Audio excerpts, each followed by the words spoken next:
Hello and welcome to the Storytelling with Pug podcast. We will, as always, start with a story. As a child, and we're going back to when I was about 3 or 4, I was I was sociable at home, but very quiet outside. My mother was very anxious. I didn't really stray very far from inside my home, really. She kept me close to her. Bit of helicopter parenting going on. And I didn't go to nursery like other children did. I didn't start really socializing with other children until I was 5. So school was an absolute massive change for me, and it was traumatic. I screamed, I was having tantrums, I was having meltdowns, and we had to, even to this day, I could remember it, we'd have to queue outside. And this would happen day after day after day. And the first 2 years of primary school were absolute hell. I was bullied quite badly. My mother couldn't really do anything, and she spoke to the headmaster, and anyway, in the end, it ironed itself out. And the last 2 years of primary school were fine. And then I moved up to high school. Now, I'd been educated in a Welsh-speaking primary school, and the only secondary school that was through the medium of Welsh was about 45 minutes away. So every day we'd go on Pies buses, orange, yellow buses that used to break down every other day.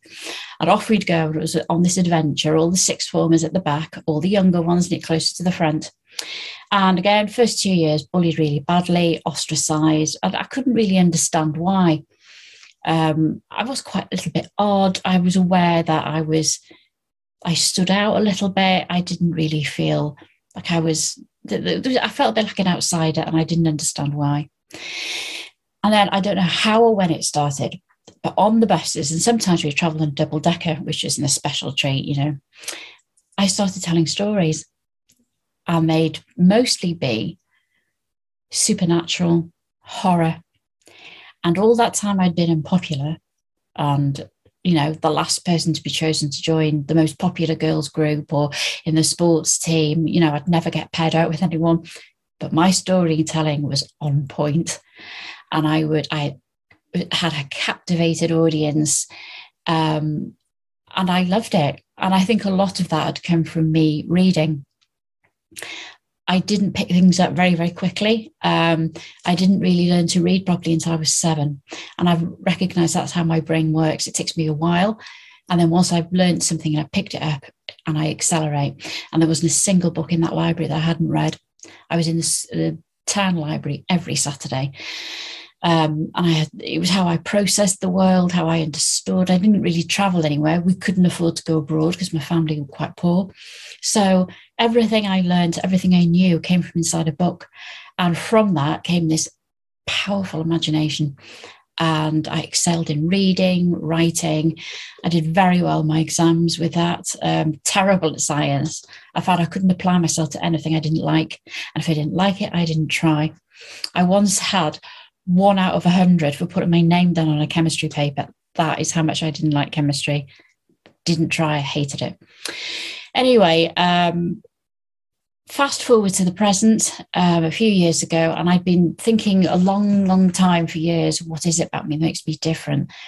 How is it I'm such an outsider? How is it I have difficulties with this, that, and the other? And I'd really struggled with it for a while. And then I managed to get diagnosed as being neurodivergent. And I'm on the autism spectrum disorder.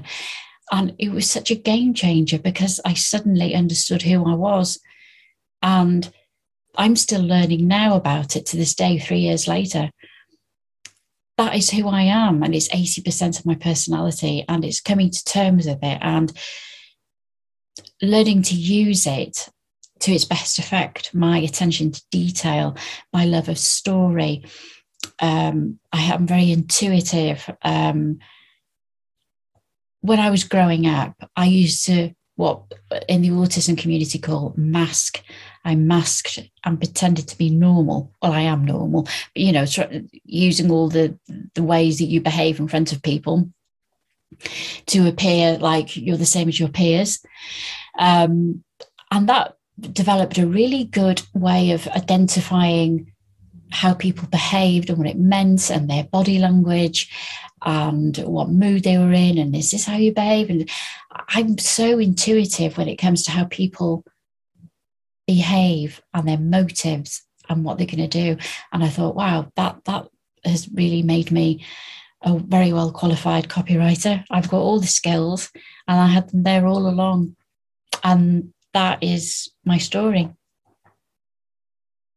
I don't know where to start with that, Jill. It's every part of that story has its own elements, which I want to dig into, and we will in a second. But my first point is just to say thank you so much for sharing it.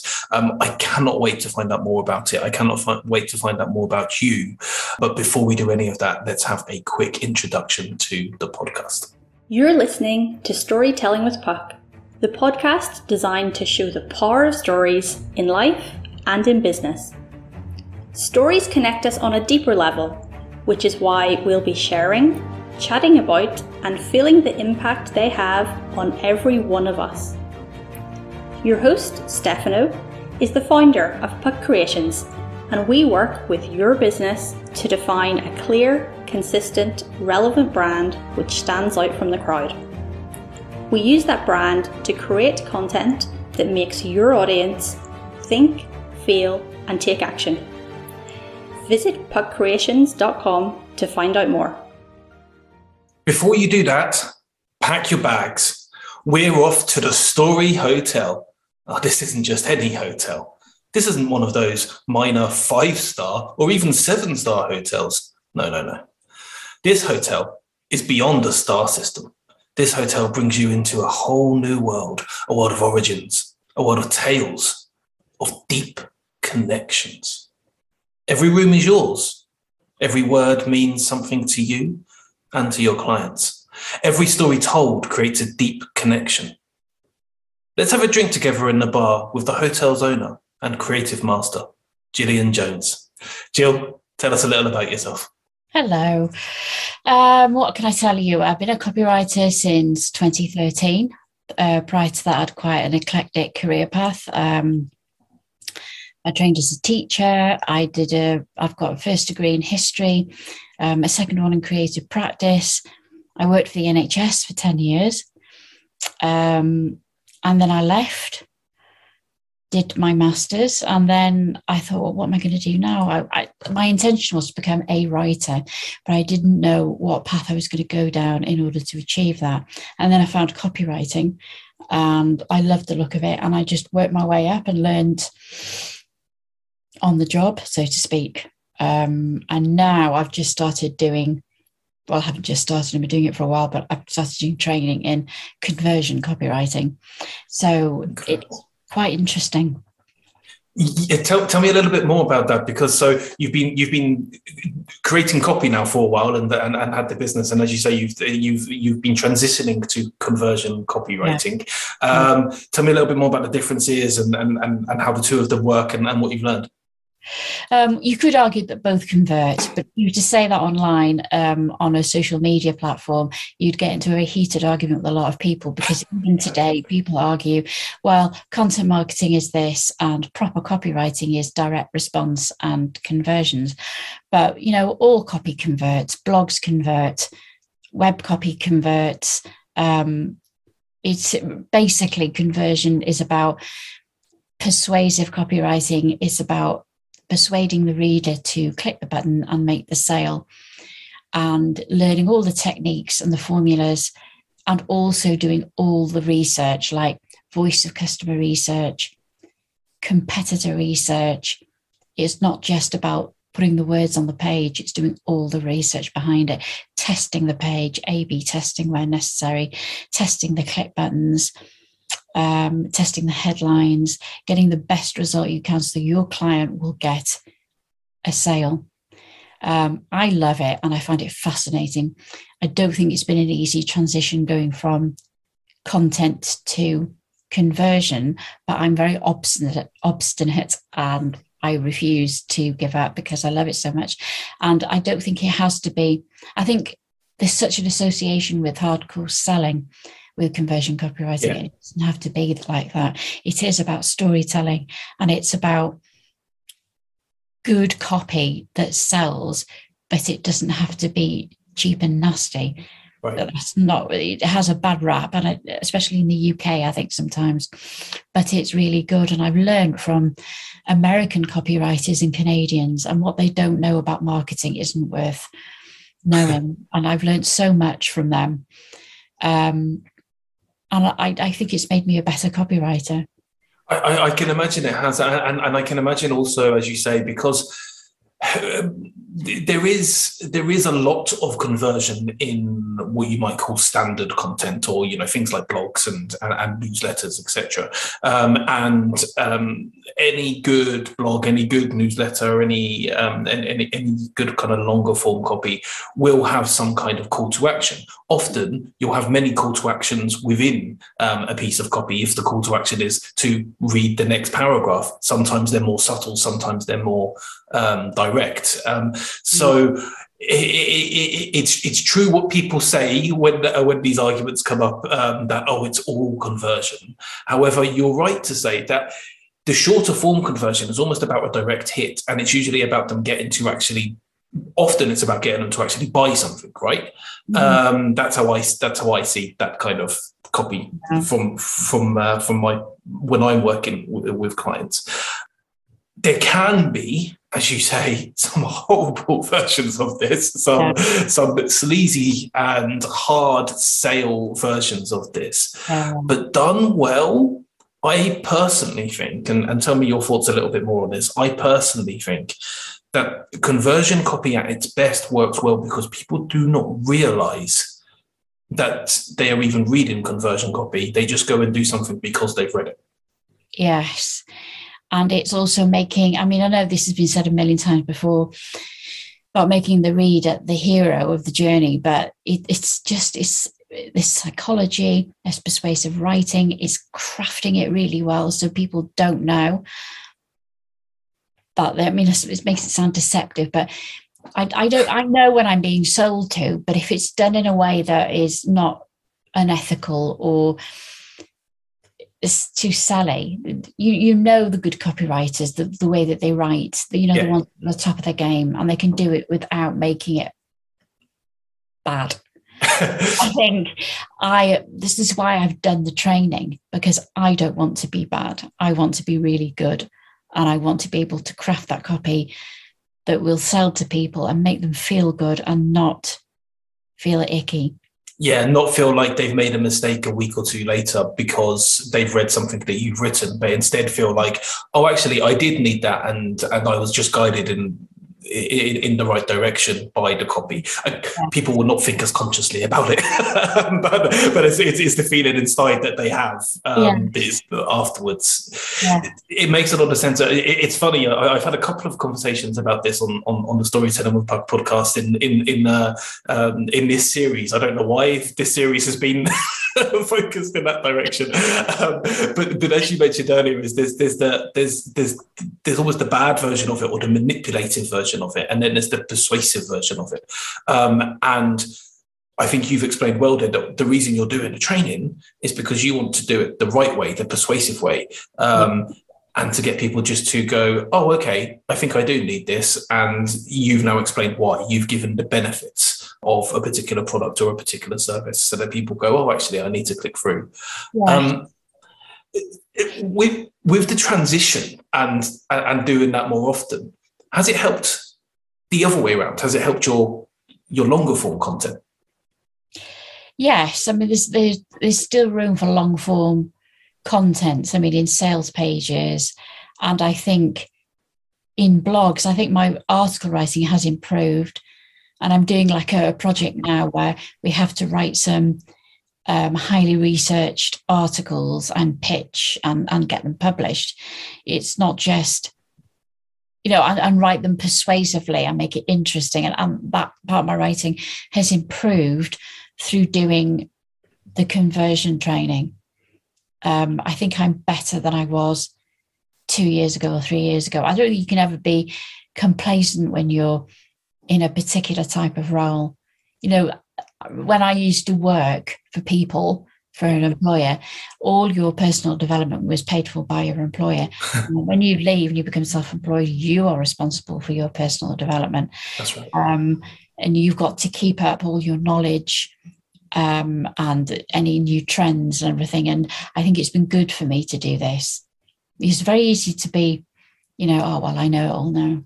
I don't need to know anything else. There's always something to learn. And whatever role you have in life, whatever job you do, never stop learning. There's always something new to pick up. I think that's brilliant advice, and actually advice that not too many people or not enough people take. I believe there is often complacency in business when you get to a certain stage. That may well be better than a lot of your peers, but it's still not the best you can possibly be because there's still things to learn. And as you say, things change all the time. So you may have been the best at doing X 5 years ago, but actually X is irrelevant to most people now and you need to be doing Y. So you have to pick up and you have to train. Yeah. And things are changing so rapidly at the moment. You can easily be caught looking the other way. I mean, there's so much developing in IT and software. I think the pandemic has accelerated how technology is developing, and maybe not always in a good way, but otherwise it's just going to be mass polarization, and you've got to keep on it and be a part of it and just keep learning. Yes, keep learning. I agree with you there. I agree with you completely. So you were mentioning about keeping on top of technology, and I know we had a little chat before we came on to the podcast, and we were talking about almost the benefits and pitfalls of technology in some ways, and or the benefits and pitfalls of being on all the time, being visible all the time, having to keep up with the rest of the world and be seen. Now, I have many constantly varying opinions on this, but how do you feel about having to be visible? It's a bit of a bugbear for me, and I found it very hard. Like a couple of years ago, before the pandemic, there were people saying, "Oh, you've got to be visible, Jill. You've got to be visible. You've got to do lives. You've got to be on video." And I felt so anxious, close to panic attacks sometimes, because I thought, I don't think I can do this. And I thought, well, my business is going to fail if I don't become more visible. It's all about the visibility. But I think for me, it has to be visibility on my terms. Right. So I can be mentally healthy, because I think just being constantly on and constantly, I'm reading this book at the moment by Patricia Lockwood about, living in the internet, and the internet is referred to as the portal. It's like you go through this portal and you're living in the internet constantly, and it can be so toxic. It's like living next to your neighbours who are constantly one-upping each other. Yes. But through a megaphone globally. That's a really beautiful way of putting it. Absolutely. And there's an awful lot of shaming going on as people are constantly one-upping my business. I've made more money. And it's easy to say stay in your lane, even though it's good advice. But it's very hard when things are just popping up in your feed constantly. Yes. And you feel you don't measure up, or why is that person more successful? Why is it I'm quiet at the moment? I don't understand what's going on. And people are more than happy to make you feel that way if it makes them feel better about themselves. It's all human behavior, isn't it? Mm-hmm. And it was all very well when it was going on in our gardens and on the street, but now it goes on the internet, and it's hard to escape from. And I've got to learn, and I'm still learning, to find my way where I can be present, but I can also preserve a part of myself that just, I can network and perhaps not always be online. It's a difficult balance. I completely agree, and there is a lot of pressure. And as you say, keeping up with the Joneses, as it used to be kind of thought of, used to be keeping up with one neighbour, maybe two, but now everyone is a Jones, and it's really hard to keep up with all of the Joneses. And there's something really important, actually, I think, about what you do for your clients, which will, interestingly, I think will help them to be able to not have to feel like they need to keep up with the Joneses all the time. Apologies to any actual Joneses out there. This is not aimed at you. Exactly. Everyone's keeping up with you.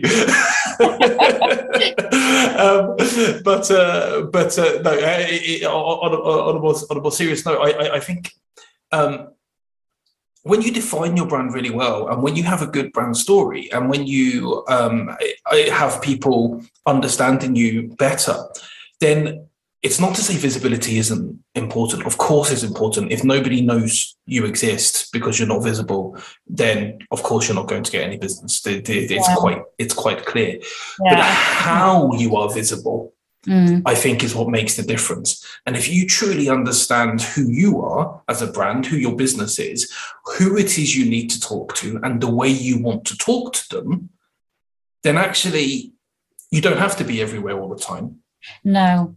And I know copywriters that are successful that are exactly like that. They're not constantly on video or popping up on Instagram. And there's nothing wrong with that. But there are copywriters that are more, I don't know how to describe it really, but are less visible and not constantly live on Instagram and Facebook and LinkedIn, but they're still successful. Mm-hmm. So it is possible. You can do it. Yes, I think it is too. And I think this then does come back to what both of us do, which is all about your brand. And so a key part of the way you work with your clients is that you're writing their brand stories for them. Now, this is going to sound a little bit cheeky to anyone who has maybe not read any of your recent articles, but would you ever lie about somebody's brand story? I don't suppose I'd know if it was a lie. That's the thing. But if I was asked to lie or to make something up, I'm not sure I would. I think you have to be, because I know in my article I questioned authenticity and what is it, and do you have to be authentic and absolutely honest, and can you fake it till you make it and be this? Because you do see an awful lot of that, especially with personal brands where they've got the fabulous photo shoot and they look amazing and they've got all these wonderful clothes, and is it all real? What are they like behind that? And I think it's important to be honest and to be real. I mean, I'm not saying you shouldn't have a nice photos taken of yourself, but we're looking at that article now, and they're looking, they did I think I mentioned a documentary where they were creating fake influencers. Mm-hmm. And what did people think of that? And I think I got the impression that people weren't too impressed. I think it's very easy to fake your brand, but I think you get found out in the end.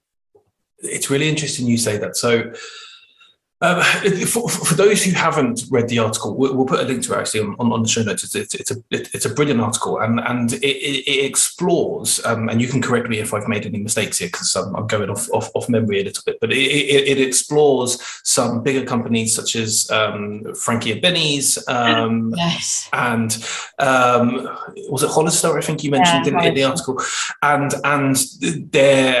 we won't go into too much detail about this because we don't want to be sued, but the way that their brand started, and they were maybe not particularly honest about who Frankie and Benny were because they don't actually exist, or the dates of origin, etc.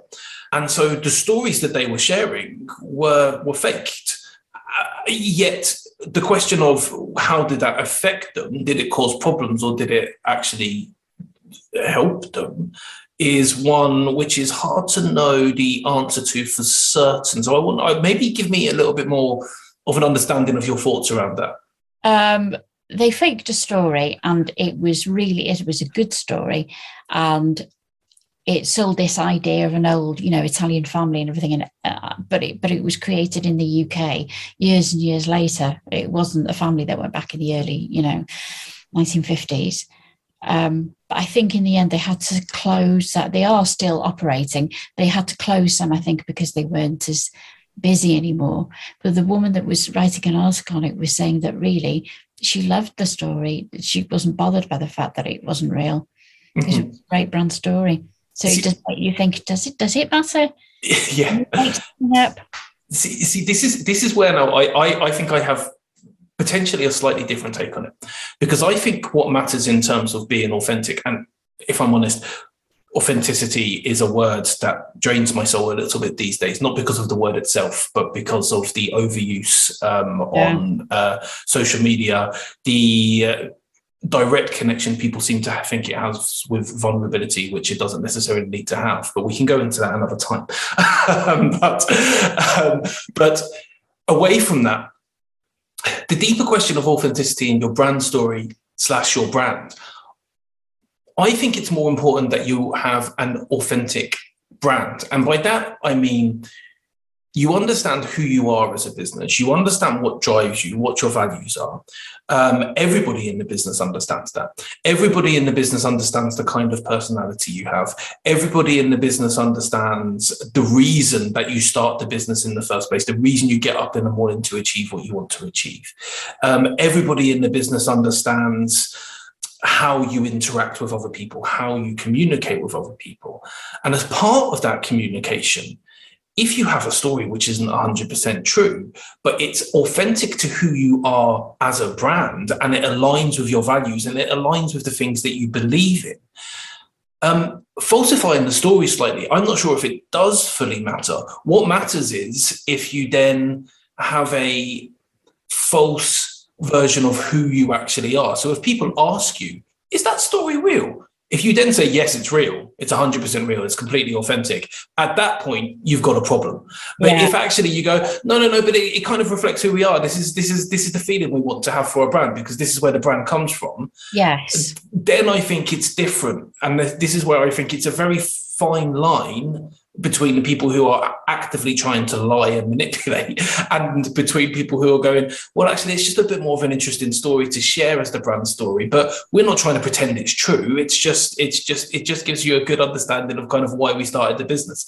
That's how I see it. Yeah, and that's a good way of looking at it, because it's almost like a separate entity, and you created it, and you're creating a feeling, and you're creating an experience that people enjoy and are willing to pay for. But you're saying that story is just about the brand.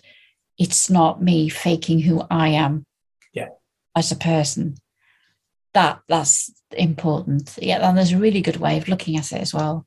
And like, I was thinking earlier about how I used to read books endlessly as a child, and it's how I process the world. And that is how people see brands. People process the world through a brand, how it makes them feel. It's also about promises, and it's about giving people an experience and a feeling that they may not necessarily remember 6 months down the line, but in that moment, it made them feel really, really good. How are you feeling right now? I'm sure that in the moments our superb storytelling genius, Gillian Jones, speaks, you're feeling pretty good. There's a lot more to come too. We'll keep talking about brands, we'll go back in history to talk about Jill's opening story, and we'll go even further back in history to talk about the present. Not enough? Well, if you hang around at the end, you'll hear a story from Puck Creations. Before all of that, add Andrew Forbes' stories to your library. Here he is to tell you how.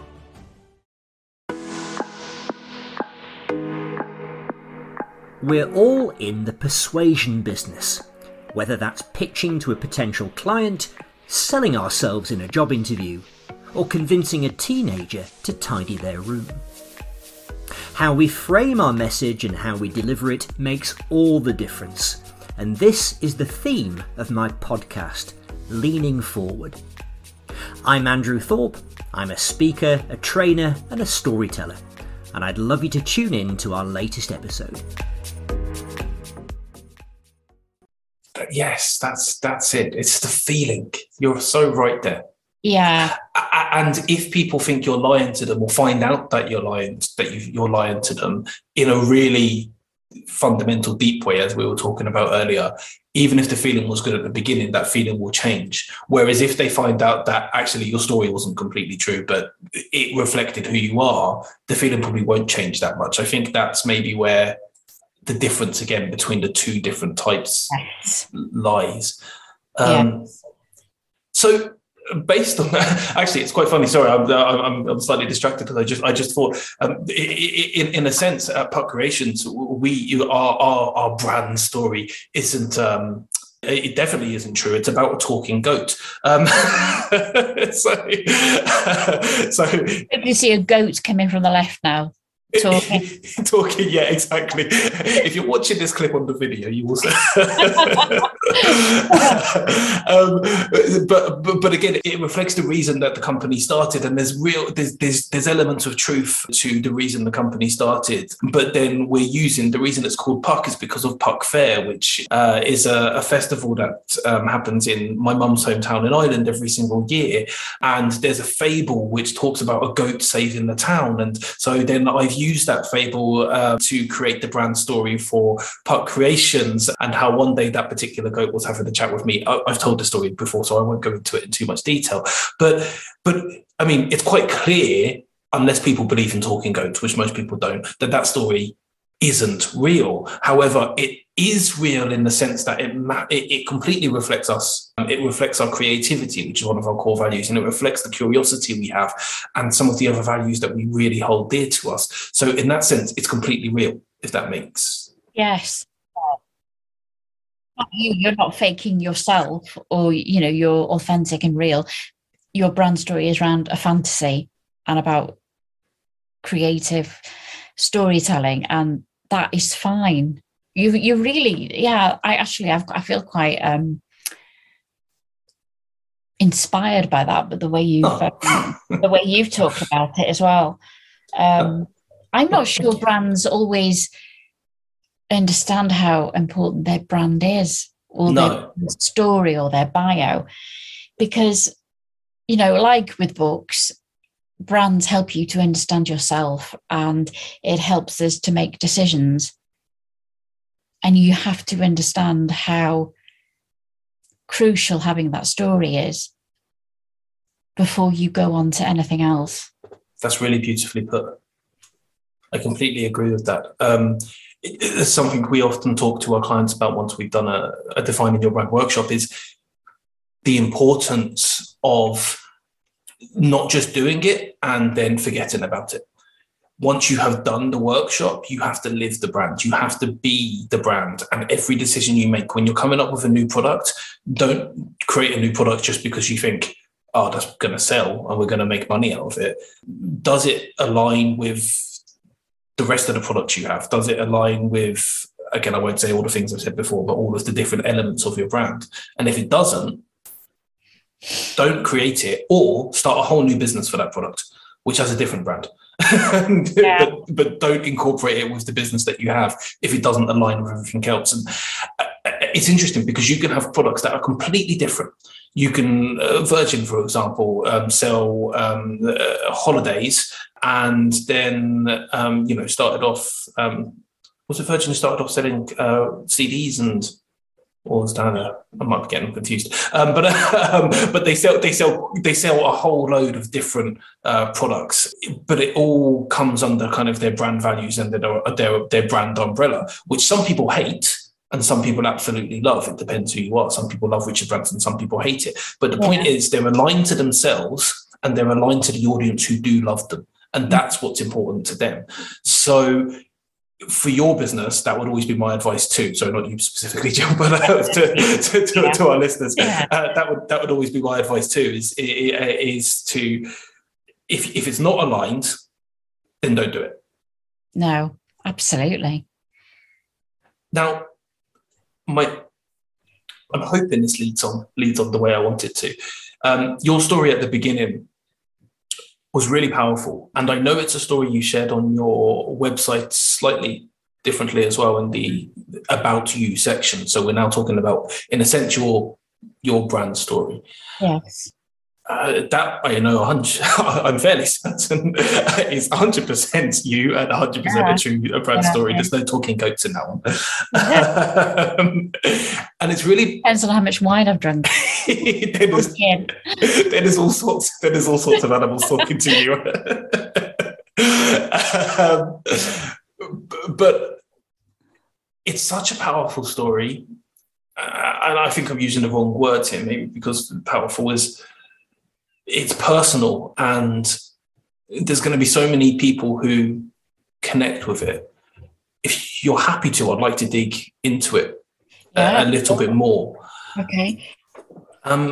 So let's give people just a little bit kind of a reminder. You mentioned that as you were when you were a child, you found it difficult to be sociable outside of the home, right?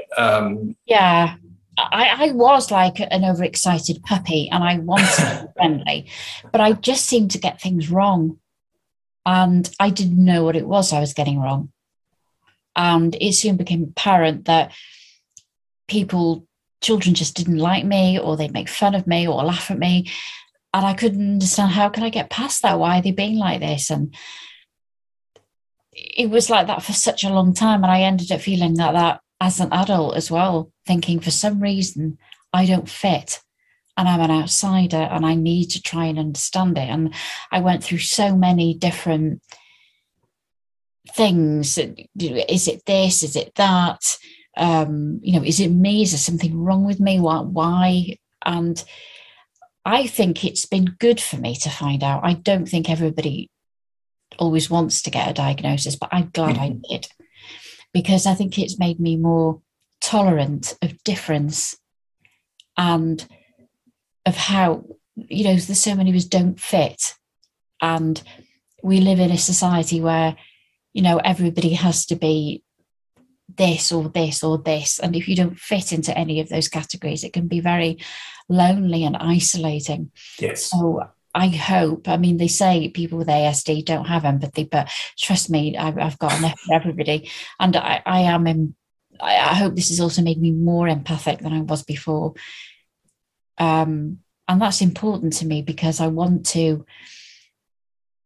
like to work with other people who have gone through stuff and and as a result, it's helped make them more creative or help them to come up with something special. I know the word journey is overused. You hear it in Strictly every year, but that journey that you go on of self-discovery and self-empowerment is so important. And that's not to put an ASD diagnosis in a place of it's ever so special and you have special powers, because it's insulting to all the problems that people do have with it. But I want it to empower people to think there's a place for us. And actually what I've seen, sorry, I'm going off now, but no, don't be sorry. This is really important, and so please continue. What I've seen in the last few years is, like, if you go online now, you'll find agencies that are specifically working with neurodivergent people. And that's in the creative and entertainment industries and in copywriting or brand agencies, because they're starting to see how worthwhile we are to have on board to work with. And even, if you look at Silicon Valley or other large-scale organizations, they take a large percentage of people who are on the spectrum. So, don't overlook us. We have so many gifts and that they can be utilized, and we're really, really good if you know how to use us and how to get the best out of people. I couldn't agree with you more. And there's a few points which I guess really opened my eyes. I don't know if that's the right word, but made me think, I guess, when you were sharing your story earlier. And it's a few things that I've heard before, and I often have to make this disclaimer. I'm not in any way, shape or form a therapist or a coach or anything like that. So yeah, exactly. So So I need to be clear on that, but there's a few things that sometimes I hear, and you said yourself earlier, you were wondering, what was wrong with you, and why can't I fit in, and why am I not able to make friends, and why, and as an adult and as a child, you had these thoughts. My first really, really big point to make is there's nothing wrong with you, absolutely nothing wrong with you, and I know this sounds like, oh, it's not me, it's them. But it really is them. Society needs to change. Society needs to understand differences. Society needs to understand that putting pressure on people, whether or not we're on the spectrum, to conform, to live a certain way, only causes problems and actually dilutes the potency of the different areas of our personality that can help the world. And again, as you said earlier, this isn't to suggest in any way, shape, or form that, oh, life must be easier because you're autistic and so you're special. And that is clearly not the case. There's a lot of struggles that people go through. But I think it's the rest of us that need to change, not you. Now, sorry, I was just making a statement rather than asking a question. But I just kind of found it. I think it's important to say. When you got your diagnosis, do you think it changed you, or do you think it just made you more aware? Or it made me more aware.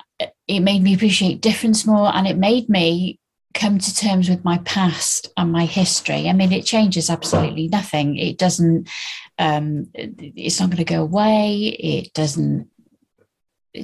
changes nothing. But it just, my past now makes much more sense to me. Okay.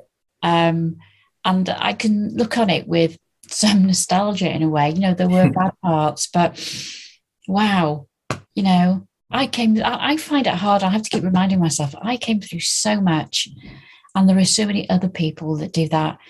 Here I am. I've got my own copywriting business. I'm neurodivergent, and I still feel like I'm so full of potential. I have so much to give and so much to share. And there is always hope, always. You should just believe that. That's beautiful and true at the same time. So now we've established that where a lot of the way you work comes from, and we've also you talked about, and I absolutely love this, the acceleration from not reading to the level, I guess, that children are normally reading until you were 7, and then suddenly just accelerated and suddenly reading a whole library full of books and more than everyone else, which obviously is extremely closely connected to what you're doing now, because you have that love, that passion for books, that passion for stories, that passion for fiction, and then how that connects to real life. So with that kind of learning base and that kind of way of thinking, would you say then that's helped with things like, for example, you're now transitioning to doing more conversion copywriting and to the research you do with your customers, for example, and how you understand them better? Would you say that's helped with that kind of stuff? Kind of. I think, I read a lot more biographies and nonfiction now, because I like the trajectory and the ups and downs of people's lives and how they transitioned or changed into this or that due to stuff that happened to them. And that can be part of a brand story as well. I think that what's my experiences help in terms of understanding human behavior, which can make me seem quite intuitive sometimes. And the voice of customer research and looking at how people make decisions and what they say about a product and what their pain points are and what their solutions might be, that has helped, I think. A love of people, even though I'm quite shy. A love of I should have been an anthropologist, I think. How do people make the decisions they make? What do they think of things? What are their daily? You've got to really start to understand, what do people struggle with? What do they want? What will solve their problems for them? How can you create something that will solve a pain point? What are their daily hopes and struggles? You've got to be curious about people and love people to do copywriting. And I think that part of my neurodivergent nature helps with that. I can definitely imagine it does. And you're so right on all of those fronts as well. As you say, if you don't have any interest in people, you cannot be a good copywriter, because you're talking to people. You don't have to necessarily like them, but you have to be very interested in them. Yeah, I think you can be. I think you can. Sometimes I think the people you dislike are more interesting, because I have a tendency to, if I have a bad interaction with somebody, I tend to analyze, which is not always necessarily a good thing, but I tend to look into their motivations and why did they behave like that, and what kind of background did they come from, and what would make them, and what's and blah blah blah. And that kind of that kind of thinking is quite good in copywriting. Yeah, and I think so. I think sometimes the people you don't like are more interesting than the people you do like. Sometimes they are, and I guess you often get in some of the more superhero type stories and traditional stories. You get the anti-heroes, and you get and people often have an affiliation with the villains too. If you look at the most recent Joker film, I think people can connect to a lot of the reasons. We won't go too much into the detail of the Joker. It's very much an 18+ movie, but people can. Watched it. I need to sit down and watch that. Well, it's worth a viewing, I'd say, to any of our listeners out there. But it is it's also worth putting a bit of a disclaimer that it's quite gory, and it's definitely not for younger viewers. But the story goes into motivations. Why is the Joker the Joker? What makes him act the way that he does?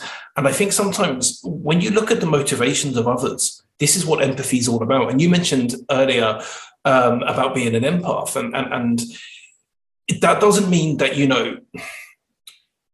you feel like, oh, I want to be that person. I want to do what that person does. But it just means you can have some level of understanding of why.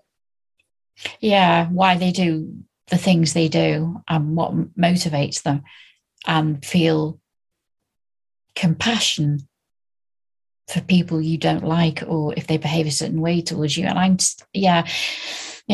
could go down a rabbit hole with that about forgiveness and empathy for people you don't like. I think it's an important thing to look at. All of that human behavior is there in copywriting and in marketing. Yeah, I think so too. You mentioned earlier, you very briefly mentioned earlier that you did a history degree, and I'm laughing because of how brief it was. You literally just almost threw that in. So that's really impressive. And then you said that you should have been an anthropologist as well. I know, only half jokingly. So. What were you studying throughout that history degree? And the reason I'm asking this, just to give people a bit of an idea of its relevance to what we're talking about now, is because, as far as I'm concerned, actually, we really can learn from our past, and we really can change if we understand our past. So what did you learn? What did you discover? And I know history's massive, but... When I did history, I realized very quickly that for me, history was about the people on the ground, ordinary people's lives affected by decisions made at the top. Yeah. And I found that aspect of history far more interesting. In my first year, and this was before modularization as well, I did archaeology, and I did, I think medieval was compulsory, and I think I chose to do Roman history, but all we did was the tail end of the Roman Empire. Okay. Cheated with that. And I did bilingualism and education. And then in my second and final year, I focused more on social history between 1500 and 1700. And, there was a documentary last night with Lucy Worsley where, looking at the witchcraft trials, and we looked at that, and the Great Fire of London and the plague, and just how did these things affect ordinary working people. And I loved it. I was in my element. I really was. I can imagine you were. As you say, I think that sometimes we look at history and we think, okay, this is a date. This is the date that the first pyramid was made. This is Tutankhamun's 10-year reign. It was a very short reign that he had, and okay, great. You know, you almost lose interest.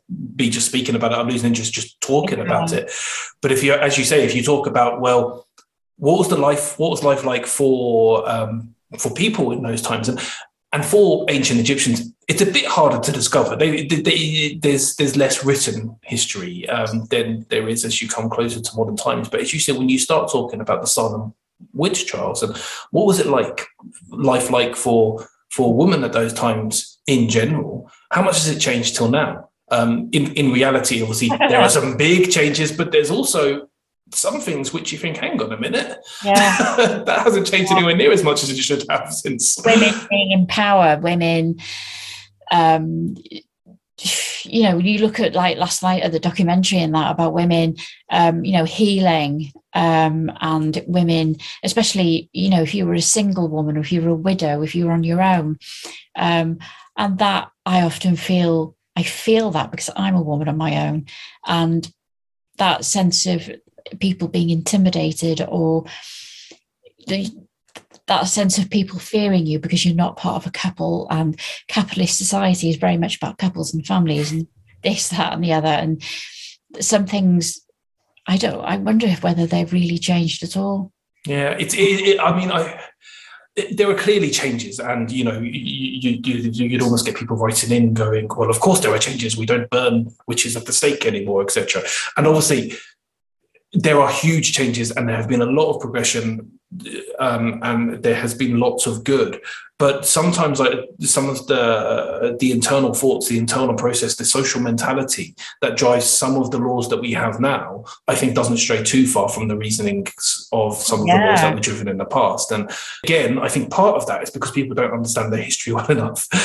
They don't understand how things that happened around the time of those trials, how I think there were specific books, I can't remember well enough, that were being burned, I think, around that times of the trial.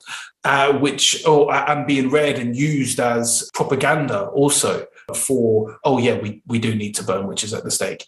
And then there are books these days that people read that are almost manifestos of why we should go to war, and why we should be allowed a piece of land, why we should be allowed to affect the rights of immigrants, or whatever it is. And people use these justifications which don't really exist to do things, which is exactly what they did in the 16, 1700s.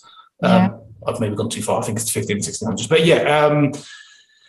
so it's weird. I don't know if we do learn enough from history. I think we need to learn more. And maybe that's just about people understanding history the way that you understand it, which is from a social perspective. And I like in high school now, in the education system, where you just like learn all this information, then regurgitate it on an exam paper. I hated history at school. It bored me and I didn't do well. But then, I went back and did a degree in it, and I found it fascinating. I think it's just, it's a shame that the way they taught subjects in school, where they're just amassing information and dates and not really understanding the motivations and how things affect ordinary people.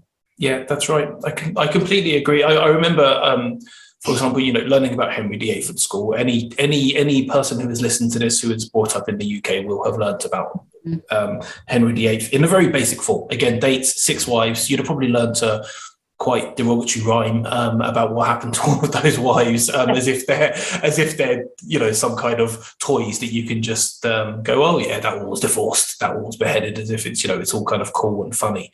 But recently I was listening to, we were talking about this before a show, an episode about Henry VIII on Short History of, which is a podcast which I advise everyone to listen to. It's brilliant. And that episode started going into some of the details about the wives and about how basically what Henry VIII did was domestic abuse, and how he got away with it because of who he was as a king, and how there were lots of things that he did which have affected massively modern day Parliament, for example. It exists because of Henry VIII, but there are also lots of things which affect our social mentality in the terms that it was okay just to treat women like that because he said so as the king. And I think if we properly delve into these stories, we learn so much more than this is the date that this happened. This is the date that Henry VIII came to power. This is the date that he died. This is the date that his father was in power. He lost a brother. Not talking about any of his brother's life, the fact that he should have been the heir to the throne, the fact that he had a really big illness, the fact that the reason that Henry VIII was the way he is because of his childhood being brought up as kind of a lavish prince who didn't have to think about becoming the heir. So Henry VIII is one of the most well-known stories, kind of, in British history and in world history. Yet it's actually not very well known at all because we don't understand it the way it needs to be understood. Sorry, again, I'm kind of just going on rather than asking questions right now. So in terms of that, and then in terms of, do you think because of your history degree, you've got kind of extra tools in your I guess your writing, in the research and in understanding people better? Yeah, I think maybe in terms of researching and multitasking, and yes, I think it does help in that respect, but I don't think it's necessary to have a degree to be a copywriter. Yeah, no, that's a good point. I agree with you there. It does, if somebody came up to me and said, oh, do you think I should go and study? Well, no. I mean, it can be an asset. I mean, I do think that, if people come from a legal background or psychology or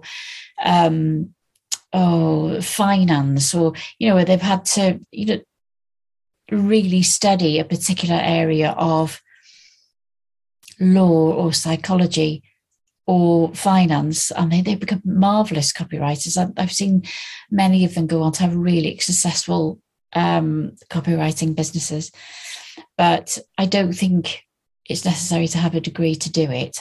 I think it taught me an awful lot of how to write long form, how to research.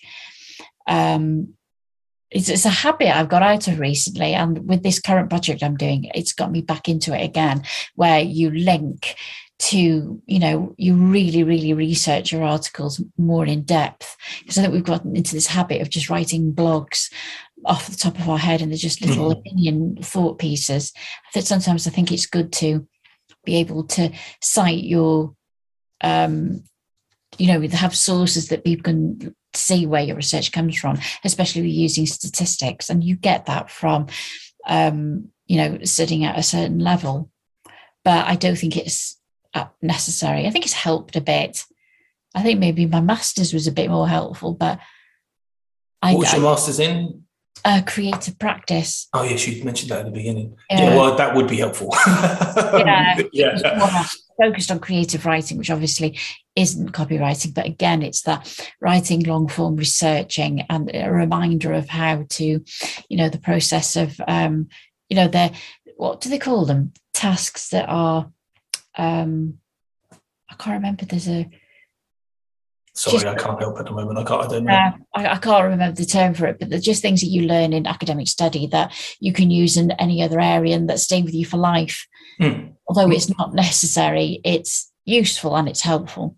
Yeah, I mean, I don't have a degree, so I'm glad you mentioned that it's not necessary to have a degree to be a copywriter. Otherwise, I'll be out of a job. But